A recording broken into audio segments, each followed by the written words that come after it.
you don't predict. If you're in the mood, we can take it to the moon. Just like a movie scene, table for two.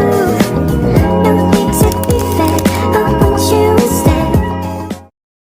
Baik, Assalamualaikum warahmatullahi wabarakatuh.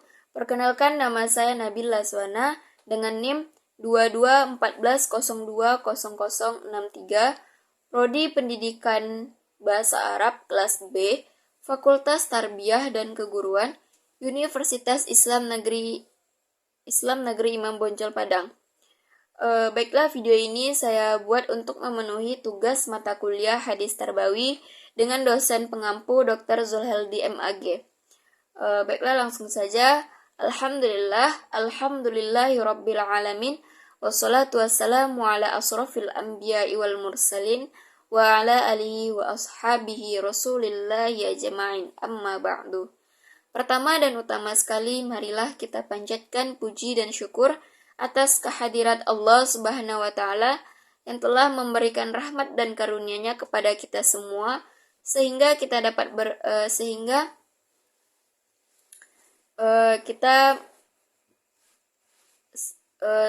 kita diberikan karunia-Nya. Dan tak lupa pula salawat beriringkan salam kita kirimkan kepada junjungan alam, yakni Nabi besar Muhammad sallallahu alaihi wasallam, dengan melafazkan Allahumma salli ala Sayyidina Muhammad wa ala ali Sayyidina Muhammad. Baiklah, langsung saja masuk kepada hadis yang ke-6, yaitu tentang kesederhanaan Rasulullah sallallahu alaihi wasallam. Dan adapun hadis yang ke-6 berbunyi sebagai berikut. Abi Hurairah radhiyallahu anhu qala Rasulullah sallallahu alaihi wasallam, Allahumma innama ana basyarun fa ayyuma rajulin minal muslimina sababatuhu aw la'natuhu aw jaladtuhu faj'alha lahu zakatan wa rahmatan. Rawahul Bukhari wa Muslim wa Darimi wa Ahmad. Adapun terjemahan dari hadis yang ke-6 ini adalah sebagai berikut. Hadis yang disampaikan oleh Abu Hurairah, semoga Allah meridhoinya. Dia berkata bahwa Rasulullah Shallallahu Alaihi Wasallam bersabda, Ya Allah, sesungguhnya aku manusia biasa, maka siapa-siapa saja orang-orang Islam, laki-laki muslim atau kaum muslim aku hina, dia atau laknat dia atau pukul dia, maka jadikanlah dia untuknya sebagai pembersih baginya dan rahmat baginya.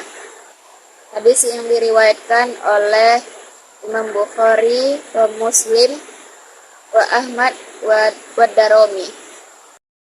Adapun penggalan hadis dari hadis yang keempat ini adalah sebagai berikut. Basyarun, manusia biasa, sababatuhu, aku memukulnya, aku hina dia, ba'al tahu, aku pukul dia, fa'ayyuma, maka siapa yang laknatuhu, yang aku laknat, faja'alha, maka jadikanlah dia. Dan adapun isi kandungan dari hadis yang ke-6 ini adalah sebagai berikut. Hadis ini menjelaskan tentang kesederhanaan Rasulullah SAW dan kasih sayangnya, di mana di sini Rasulullah pertama dia mengakui dengan sepenuhnya bahwasanya dia adalah manusia biasa. Jadi Nabi disebutkan manusia biasa, tidak sampai pada tahap seperti yang dikatakan oleh orang-orang, tapi dia memiliki potensi-potensi kemanusiaan sebagaimana manusia yang lain. Dia manusia yang dilebihkan oleh Allah, diberi wahyu, diangkat menjadi rasul, tapi dari sisi keadaannya sebagai manusia dia juga mempunyai kelemahan, sebagaimana yang dimiliki oleh manusia secara umum. Di sini dikatakan, aku ini manusia biasa, aku juga diciptakan sebagaimana yang lain, kata Rasul di hadapan Allah. Karena itu siapa saja orangnya, laki-laki, perempuan, siapa saja orangnya yang aku kena imbas keadaanku, dianiaya atau sempat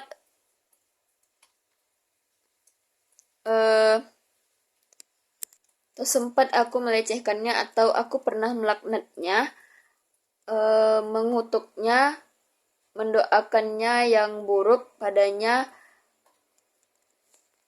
bahkan aku pukul dia, maka jadikanlah itu sebagai zakat atau sebagai pembersih dirinya. Hadis ini menunjukkan kesederhanaan, ketulusan, dan belas kasihan Nabi Muhammad SAW. Beliau tidak menginginkan siapapun untuk menderita atau mendapat perlakuan buruk karena dirinya. Sebaliknya, beliau berdoa kepada Allah agar memberi rahmat kepada orang yang melakukan tindakan buruk tersebut dan memaafkan mereka. Ini adalah contoh bagaimana Rasulullah SAW mengajarkan umatnya untuk berlaku adil, penuh kasih sayang, dan memperlakukan sesama dengan baik, bahkan dalam situasi di mana dirinya menjadi sasaran kebencian atau perlakuan tidak adil. Dan adapun kaitan hadis tersebut dengan pendidikan yang pertama, yaitu mendidik tentang kesederhanaan. Hadis tersebut mengajarkan nilai-nilai kesederhanaan di mana Rasulullah SAW menunjukkan bahwa beliau adalah manusia biasa dan mengajarkan umatnya untuk hidup dengan sederhana. Pendidikan yang mengedepankan kesederhanaan dapat membentuk karakter yang rendah hati dan penuh rasa syukur pada siswa. Yang kedua yaitu ada pendidikan moral. Hadis tersebut mengajarkan pentingnya berlaku adil dan tidak memperlakukan orang lain dengan buruk. Bahkan jika terkait dengan Nabi Muhammad SAW, hal ini menjadi landasan bagi pendidikan moral yang mengajarkan nilai-nilai empati, pengampunan, dan menghormati martabat manusia. Yang ketiga yaitu ada pendidikan etika. Hadis ini dapat digunakan untuk mengajarkan etika dalam bersikap terhadap orang lain. Siswa dapat belajar untuk menghindari perilaku merendahkan atau merugikan orang lain dan belajar untuk memperlakukan orang lain dengan hormat dan kasih sayang. Yang keempat yaitu ada pendidikan kepemimpinan. Rasulullah SAW adalah contoh pemimpin yang adil dan penuh kasih sayang. Dalam konteks pendidikan kepemimpinan, hadis ini dapat digunakan untuk membimbing siswa dalam memahami bahwa seorang pemimpin sejati adalah mereka yang mengutamakan kesejahteraan orang lain dan bersikap rendah hati. Yang kelima yaitu ada pendidikan kebijaksanaan. Hadis ini juga mencerminkan kebijaksanaan dalam bersikap terhadap konflik atau perlakuan buruk dari orang lain. Pendidikan kebijaksanaan dapat mengajarkan siswa untuk menyelesaikan masalah dengan damai dan berempati terhadap perasaan orang lain. Yang keenam yaitu ada pendidikan hubungan antar manusia. Melalui hadis ini, siswa dapat memahami pentingnya menjaga hubungan yang baik dengan orang lain dan menghormati martabat manusia. Ini membentuk landasan bagi pendidikan tentang kerjasama, toleransi, dan menghargai perbedaan. Yang ketujuh yaitu ada pendidikan agama. Hadis ini merupakan bagian dari ajaran agama Islam yang mengajarkan nilai-nilai kebaikan, pengampunan, dan belas kasihan. Pendidikan agama dapat menggunakan hadis ini untuk mengilustrasikan prinsip-prinsip dasar dalam Islam yang harus diterapkan dalam kehidupan sehari-hari. Yang kedelapan yaitu ada pendidikan empati. Hadis ini memperkuat pentingnya empati terhadap orang lain. Siswa dapat belajar untuk memahami perasaan dan perspektif orang lain, sehingga mereka dapat berperilaku dengan lebih sensitif terhadap kebutuhan dan perasaan sesama. Yang kesembilan yaitu ada pendidikan dan tanggung jawab sosial. Hadis ini juga menekankan tanggung jawab sosial untuk menghormati dan melindungi hak-hak orang lain. Pendidikan tentang tanggung jawab sosial dapat menggunakan hadis ini sebagai contoh konkret untuk memahamkan siswa akan pentingnya bertindak secara bertanggung jawab terhadap kebahagiaan dan kesejahteraan sosial. Dan adapun yang ke-10 yaitu pendidikan keberagaman.